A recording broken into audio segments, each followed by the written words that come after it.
Walmart after dark takes on an entirely different vibe. The gleaming aisles filled with products and customers during the day transform into shadowy corridors. The silence is almost palpable, punctuated occasionally by the distant hum of machinery or the soft murmurs of my coworkers. I'd been working night shifts for a while, tasked with restocking shelves and tidying up for the next day's rush. There's an odd serenity in working late at night, the routine tasks becoming almost meditative. One particular night, as I was refilling pet food in the pet supplies aisle, a movement in the corner of my eye caught my attention. Peeking from behind an end cap was a man. His features were concealed in the dim light, but there was an unsettling intensity in his eyes. Every time I'd approach or try to engage him, he'd slip away, only to reappear in another aisle, always watching, always lurking. The store was supposed to be off-limits to customers during my shift. So how did he get in? Was he a shopper who'd managed to stay behind unnoticed? Every logical explanation I attempted to conjure up crumbled away with his every reappearance. As the hours wore on, his hide-and-seek game escalated. There was a certain sinister playfulness in his evasion, like a predator toying with its prey. The weight of his presence became almost suffocating, transforming the once familiar store into a maze of dread. Seeking a bit of relief, I took a break in the back room, hoping the confined space and closed doors would shield me from his unsettling presence. But as I was sorting through some inventory, I froze. A rustling sound echoed through the room. Slowly turning, my heart pounding in my chest, I saw him. He was there, crouched behind a stack of boxes, those same intense eyes fixed on me. Panic gripped me as every exit strategy raced through my mind. Before I could act, he began to rise, his intentions unclear but undoubtedly ominous. As I backed away, trying to make my way to the exit, he started advancing, quickening his pace with every step I took. Just as I felt the overwhelming dread of being cornered, a loud crash echoed through the room. Another coworker, Mike, having heard the commotion, stormed in. The sudden appearance of another person threw the intruder off, causing him to hesitate momentarily.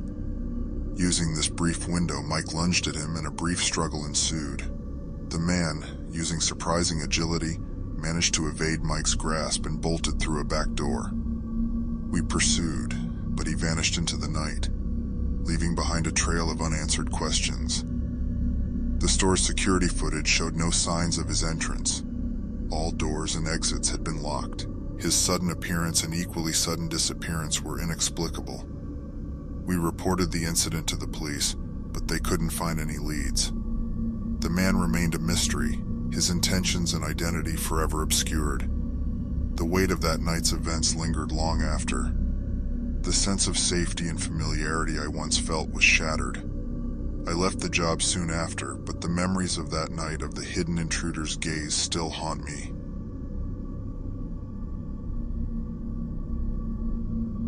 The rain drizzled softly outside as I made my way through the bustling aisles of Walmart.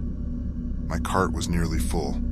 Groceries for the week, a new book I'd been eyeing, and a small trinket I'd found in the clearance section. I was lost in thought, mentally preparing for the week ahead. And by the time I reached the checkout, my mind was a whirlwind of to-dos. It wasn't until I was at the front of the queue that I realized my wallet was missing. Panic surged through me. I frantically searched through my purse, retraced my steps to the aisles I'd visited, and even checked the restroom. My heartbeat echoed loudly in my ears as each moment of searching proved futile. Just as I was about to head to the customer service desk, my phone buzzed. An unknown number flashed on the screen. Hesitantly, I answered. "Hello? Is this Emily?" A deep, raspy voice on the other end inquired. "Yes, who is this?" I replied, trying to mask the anxiety in my voice. "I found your wallet. Don't worry, I left it in your car." The voice responded, a hint of amusement evident. "How did you—" But before I could finish, the line went dead. A chill ran down my spine. How did they know my car? I didn't remember mentioning it to anyone. Not wanting to go alone, I quickly approached a security guard and relayed the situation. He agreed to escort me to the parking lot. The rain had intensified by then, and the dark evening mixed with the downpour created an eerily silent atmosphere. We reached my car, and to my horror, all the doors were wide open. The interior light cast an unsettling glow on the wet seats. On the driver's seat lay my wallet, looking untouched. "Stay back," the security guard cautioned, as he cautiously checked the surroundings. After ensuring there was no immediate danger, he signaled for me to approach. I hesitantly picked up my wallet, checking its contents. Everything was intact. Relief washed over me, but it was short-lived. As I was about to close the door, I noticed a message written on the foggy side mirror. "Next time, be more careful." The weight of the situation finally hit me. My knees felt weak, and I clutched the car for support.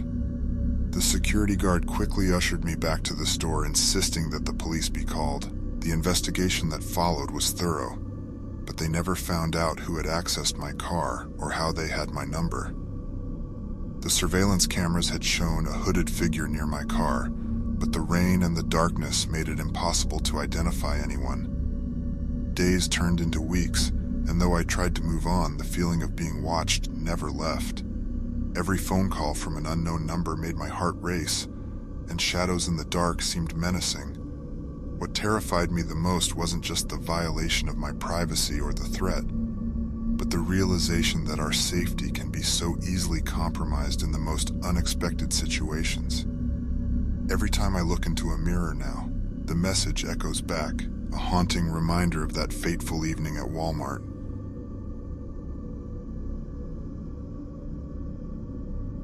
It had been a long day at the office, one of those days where the paperwork seemed never-ending. As always, I found solace in planning my dinner. Cooking had become my therapy, my way of detaching from the mundanity of my 9-to-5 routine. Living alone in the heart of the city meant convenience was key, and there was a Walmart right around the block from my apartment. It began innocently enough. A familiar face amidst the bustling shoppers, a burly man, bald with a thick dark beard, often standing near the produce section. He wore a blue vest, the signature Walmart employee uniform. Over the weeks, we went from nodding acquaintances to him giving me a jovial hello each time I walked in. One evening, as I reached for a bunch of cilantro, he was right there, a bit too close for comfort. "You cook a lot?" he inquired, trying to sound casual. I smiled a bit uneasily. "Yeah, it helps me relax after work." On every subsequent visit, he seemed to have more personal questions lined up. How was work? Was I new to the city? Did I live nearby? It felt intrusive, but I chalked it up to harmless curiosity. Things took an unnerving turn when, one evening after a brief chat about the weather, he handed me a piece of paper. "Put your number here," he said, his voice devoid of its usual friendliness. Stifling my surprise and discomfort, I handed it back. "Sorry, I'm not comfortable with that," I replied, my voice shaking slightly. His joviality evaporated instantly. The air grew thick, his gaze cold. Hurriedly, I paid for my groceries and left, hoping the distance from the store would distance me from the unease. However, as I neared my car, I caught sight of him in the parking lot, seated in a battered sedan. My heart raced as I realized he was watching me intently, the engine humming softly. Panic welled up, and without giving away my realization, I got into my car. No sooner had I exited the parking lot than his car lurched into motion behind me. Every turn I took, he followed, maintaining a dangerously close distance. My mind raced, considering options. Going home was out of the question. He would know where I lived. Recalling a police station a few streets over, I sped up, weaving between cars.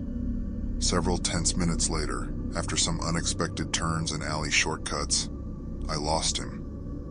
Pulling into the safety of the police station, I took a moment to calm my racing heart. I then immediately reported the incident. Thankfully, the police were swift to act, and the next day they approached the Walmart management. To our collective horror, they revealed that no such man worked there. The store's CCTV footage from that day showed him loitering around the entrance before and after my visit. I've since switched to another grocery store farther away. My apartment's security has been beefed up, and I no longer walk home alone. The memory of that evening's chase still sends shivers down my spine. The friendly face in aisle 5 wasn't so friendly after all.